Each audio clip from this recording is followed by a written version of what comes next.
سلام دوستان، خوش اومدیم به اولین ویدیو حرفه‌ای من که چون من قبل از اینم ویدیوهای گذاشته بودم، البته پاکشون کردم، ضایع بودن یکم.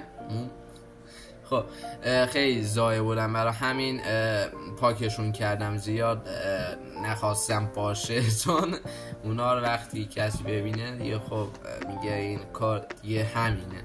اما نه، از این به بعد دیگه خیلی بهتر، ویدیو هم حرفه‌ای تر شده.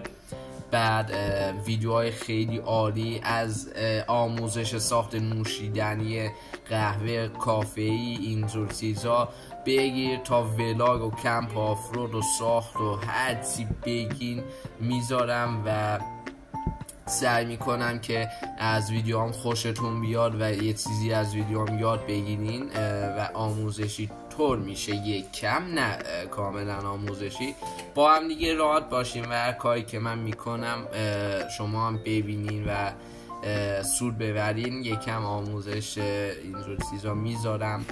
بعد من سعی میکنم روزی یه ویدیو بذارم یا یه روز یه بار میذارم، تا 5 روز و 6 روز اولش یه روز میذارم، هر روز یعنی یه ویدیو میذارم.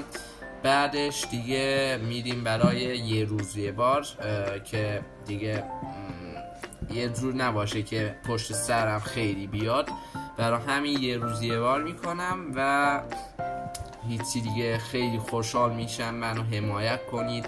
اسم من مبین بارزه و منو حمایت کنید، دنبال کنید. این آیدی اینستامه و اینم یوتیوب. مرسی، خیلی دوستتون دارم. لطفا ساب کنید و ویدیوهای دیگه هم دنبال کنید، قراره به زودی بیان و خیلی بهتر کنیم. دوستتون دارم. تا یه ویدیو دیگه، بای.